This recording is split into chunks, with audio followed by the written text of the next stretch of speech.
परिचय। छात्रों, आज हम कार्बनिक रसायन के बारे में पढ़ेंगे। सर, कार्बनिक रसायन क्या है? कार्बनिक रसायन रसायन शास्त्र की एक शाखा है जिसके अंतर्गत कार्बन और हाइड्रोजन युक्त यौगिकों का अध्ययन किया जाता है। सर, कार्बन कार्बन परमाणु कैसे जुड़े होते हैं? कार्बन कार्बन परमाणु एकल आबंध, द्विआबंध या त्रिआबंध के द्वारा जुड़े होते हैं और कार्बनिक यौगिक में उपस्थित क्रियात्मक समूह इसकी रासायनिक प्रकृति का निर्धारण करते हैं। सर, ये क्रियात्मक समूह क्या होते हैं? किसी कार्बनिक यौगिक में परमाणुओं का एक समूह जो उस यौगिक की रासायनिक अभिक्रियाओं के लिए जिम्मेदार होता है। इस अध्याय में आप कार्बनिक रसायन और कुछ आधारभूत सिद्धांतों के बारे में पढ़ेंगे।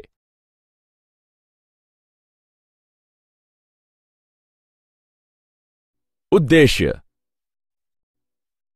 इस पाठ के अंत में आप निम्न करने में सक्षम हो जाएंगे: कार्बन की चतुर्संयोजकता को परिभाषित करना, पायाबंध के निर्माण का वर्णन करना, कार्बनिक यौगिकों को पूर्ण, संघनित और आबंध रेखा संरचनात्मक सूत्रों के द्वारा निरूपित करना, 3D यानी त्रिविमी सूत्र में कार्बनिक यौगिकों का निरूपण करना, कार्बनिक यौगिकों को वर्गीकृत करना, कार्बनिक यौगिकों की नामकरण पद्धति का वर्णन करना।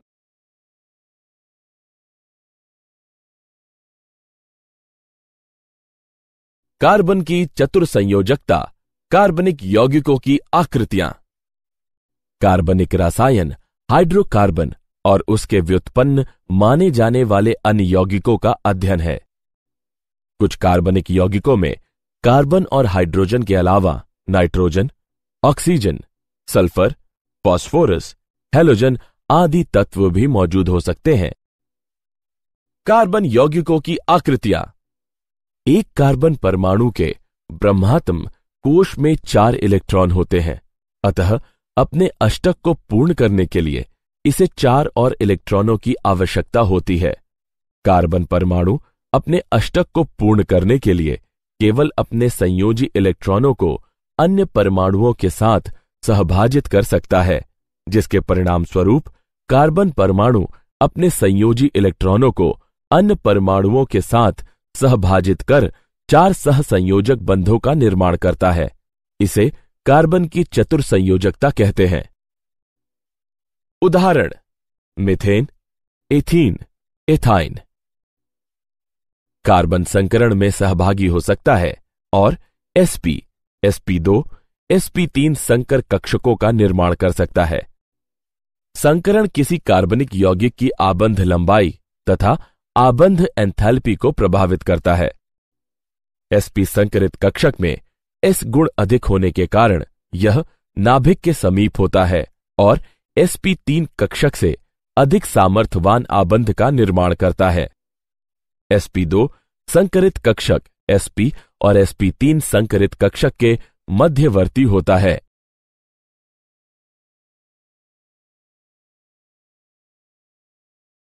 पायाबंधों के कुछ विशिष्ट अभिलक्षण। पायाबंध 2 निकटवर्ती परमाणुओं के p कक्षकों के पार्श्व अतिव्यापन से निर्मित होता है। p कक्षक एक दूसरे के समानांतर और अणु के तल के लंबवत होने चाहिए। पायाबंध कार्बन कार्बन द्विआबंध के चारों ओर घूर्णन प्रतिबंधित कर देता है। पायाबंध बहुआबंध युक्त यौगिकों में इलेक्ट्रॉन आवेश अभ्र उपलब्ध कराता है। कार्बनिक यौगिकों का संरचनात्मक निरूपण। पूर्ण संघनित तथा आबंध रेखा संरचनात्मक सूत्र। कार्बनिक यौगिकों की संरचना को लुईस या बिंदु संरचना, लघु संरचना तथा आबंध रेखा संरचना के द्वारा निरूपित किया जा सकता है। लुईस या बिंदु संरचना को ऋण में प्रदर्शित कर संक्षिप्त किया जा सकता है। एक लघु रेखा एकल आबंध को निरूपित करती है। उदाहरण: प्रोपेन। द्विलघु रेखा द्विआबंध को निरूपित करती है। उदाहरण: प्रोपीन। त्रिलघु रेखा त्रिआबंध को निरूपित करती है। उदाहरण प्रोपाइन। ऐसे संरचनात्मक निरूपणों को पूर्ण संरचनात्मक सूत्र कहा जाता है।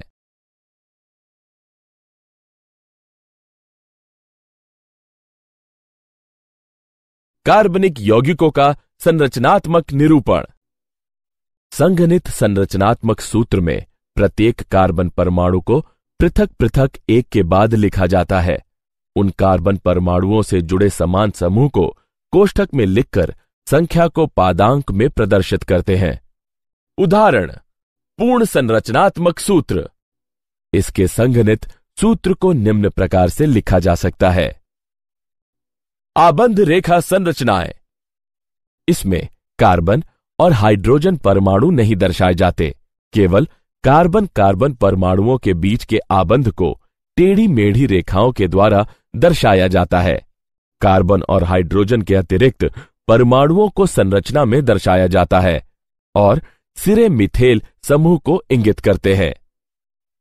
उदाहरण butyl chloride, propene, cyclohexane, diethyl ether, dimethyl अमीन।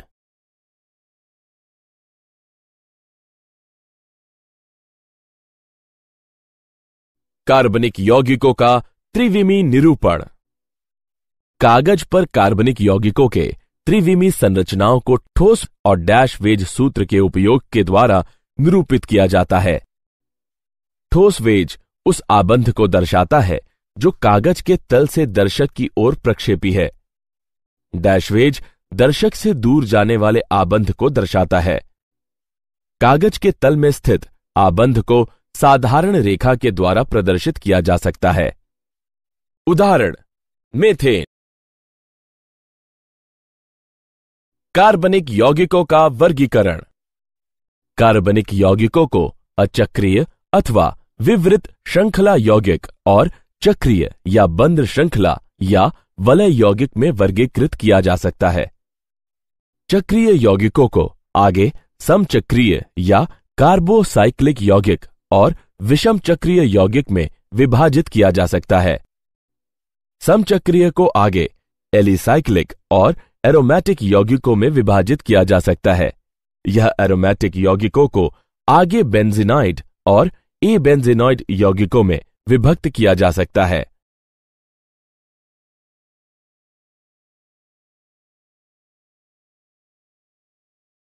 अचक्रीय या विवृत श्रृंखला यौगिक। अचक्रीय यौगिक विवृत श्रृंखला यौगिक होते हैं और ये एलिफैटिक यौगिक भी कहलाते हैं।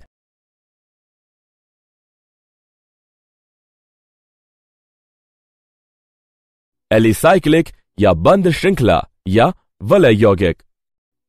एलिसाइक्लिक वे कार्बनिक यौगिक होते हैं जिसमें 3 या अधिक कार्बन परमाणु आपस में जुड़कर वलय का निर्माण करते हैं। एरोमेटिक यौगिक। एरोमेटिक यौगिक वे कार्बनिक यौगिक हैं जिनमें बेंजीन और अन्य चक्रीय यौगिक सम्मिलित होते हैं। बेंजीन, नेप्थलीन, टॉलीन, आयोडीन, बाइफेनिल, एंथ्रेसीन, फेनॉन्थ्रेरीन इत्यादि बेंजेनाइड एरोमेटिक यौगिक हैं। ट्रोपोलिन आदि एबेंजेनाइड यौगिक हैं।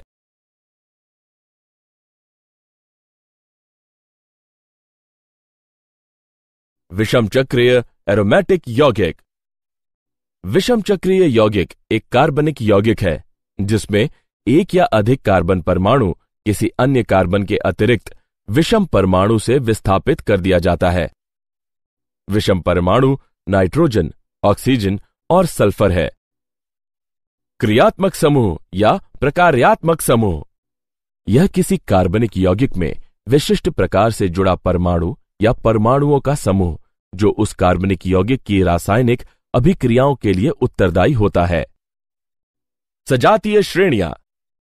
एक सजातीय श्रेणी को संरचनात्मक रूप से समान यौगिकों की श्रृंखला के रूप में परिभाषित किया जा सकता है जिसके प्रत्येक क्रमागत सदस्य में एक समूह CH2 इकाई का अंतर होता है। इस श्रेणी का प्रत्येक सदस्य सजात कहलाता है।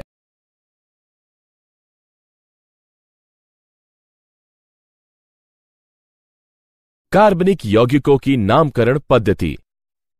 नामांकन कार्बनिक यौगिकों को नाम देने की एक सुव्यवस्थित प्रणाली है। कार्बनिक रसायन की प्रारंभिक अवस्था में कार्बनिक यौगिकों का नाम उनके स्रोत, जहां से उन्हें प्राप्त किया गया था, के आधार पर दिया जाता है।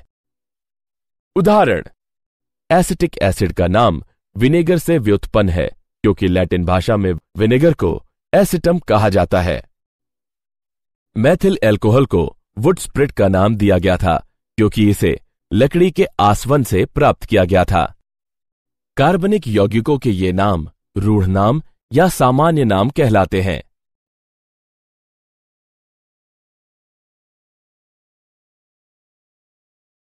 नामकरण की IUPAC पद्धति। International union of pure and applied chemistry को छोटे रूप में IUPAC लिखा जाता है। इस पद्धति का उपयोग करके हम किसी कार्बनिक यौगिक को एक व्यवस्थित नाम दे सकते हैं।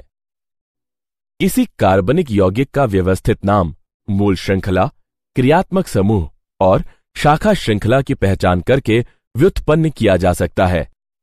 मूल नाम में हम उपयुक्त पूर्वलग्न, अनुलग्न को भी संयुक्त करके वास्तविक यौगिक का नाम प्राप्त कर सकते हैं।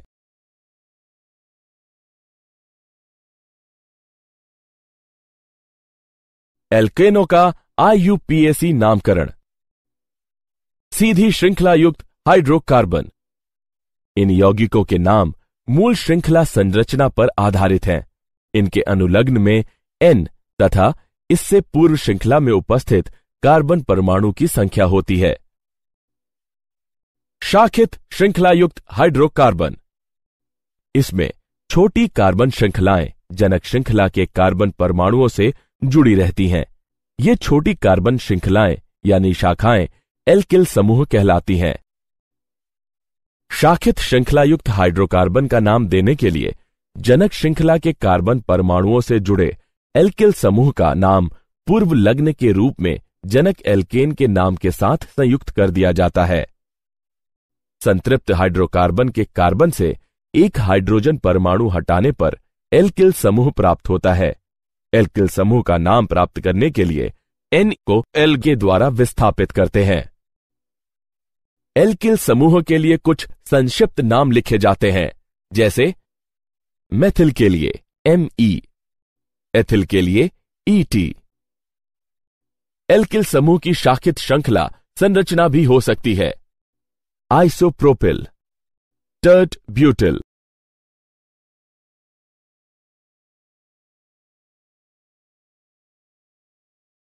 शाखित श्रृंखला युक्त एल्केनों का नामकरण।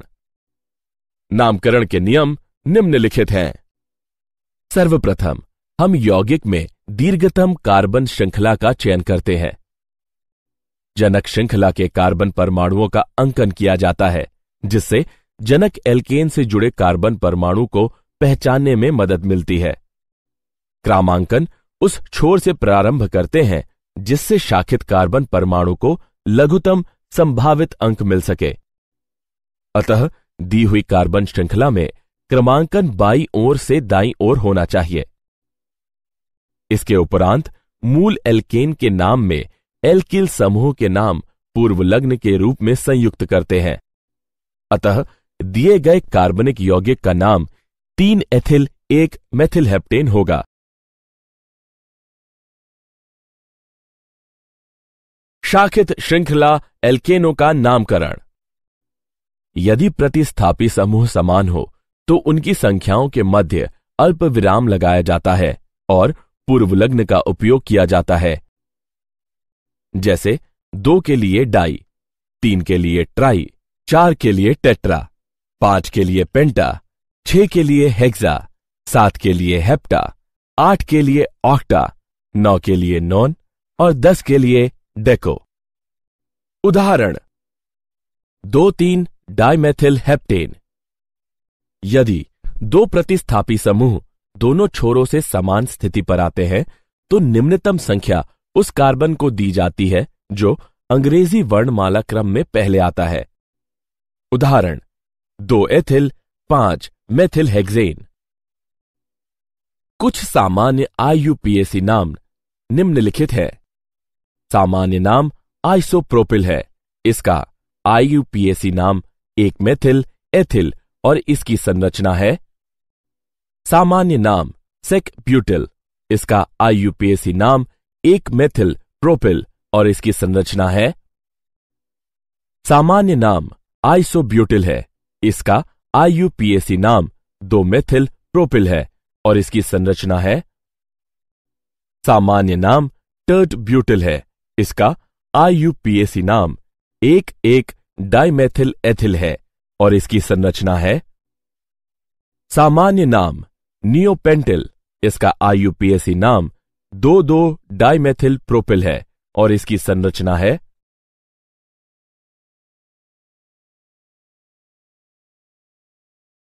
शाखित श्रृंखला वाले एल्केनों का नामकरण। बहुप्रतिस्थापी समूह वाले यौगिकों के नामकरण में निम्नलिखित नियमों को ध्यान में रखना आवश्यक है। यदि कार्बन की समान संख्या वाली 2 श्रृंखलाएं हैं तो ज्यादा शाखा श्रृंखला वाली श्रृंखला को चुना जाता है। श्रृंखला का अंकन उस छोर से प्रारंभ किया जाता है जिस ओर से प्रतिस्थापी को निम्नतम अंक प्राप्त हो। उदाहरण, दिए हुए यौगिक का IUPAC नाम 4,2,2 डाइमेथिल प्रोपिल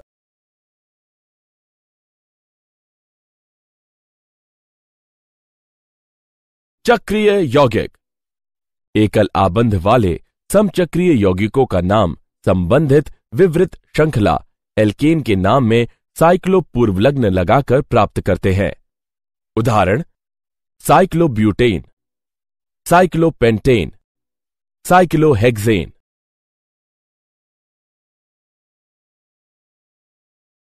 क्रियात्मक समूह वाले कार्बनिक यौगिकों का नामकरण। क्रियात्मक समूह किसी कार्बनिक यौगिक की रासायनिक अभिक्रियाशीलता की प्रवृत्ति को परिभाषित करता है। बहुक्रियात्मक समूह वाले यौगिकों में एक क्रियात्मक समूह को मुख्य क्रियात्मक समूह मान लिया जाता है। उचित पूर्वलग्नों का उपयोग करते हुए और बाकी बचे हुए क्रियात्मक समूहों को प्रतिस्थापी मान उस यौगिकों को नाम दिया जाता है। कुछ क्रियात्मक समूहों की तालिका निम्नलिखित है। प्राथमिकता के आधार पर क्रियात्मक समूहों का घटता हुआ क्रम निम्नलिखित है। कार्बोक्सिलिक अम्ल, acid anhydride, ester, acid chloride, amide, nitrile, aldehyde, ketone, alcohol, amine, alkane, alkene, alkyne, halo, nitro, alkoxy, alkyl. उदाहरण, हम निम्नलिखित कार्बनिक यौगिकों के IUPAC नाम लिखेंगे। यहां मूल शब्द ब्यूट है और अनुलग्न एन है। यहां 2 क्रियात्मक समूह है, कीटोन और एल्कोहल। एल्कोहल समूह की अपेक्षा कीटोन समूह को उच्च प्राथमिकता प्राप्त है। अतः द्वितीयक अनुलग्न ओन होगा। पूर्वलग्न मेथिल और हाइड्रोक्सिल होंगे। अतः नाम होगा 3 हाइड्रोक्सी 3 मेथिल ब्यूटेन 2 ओन।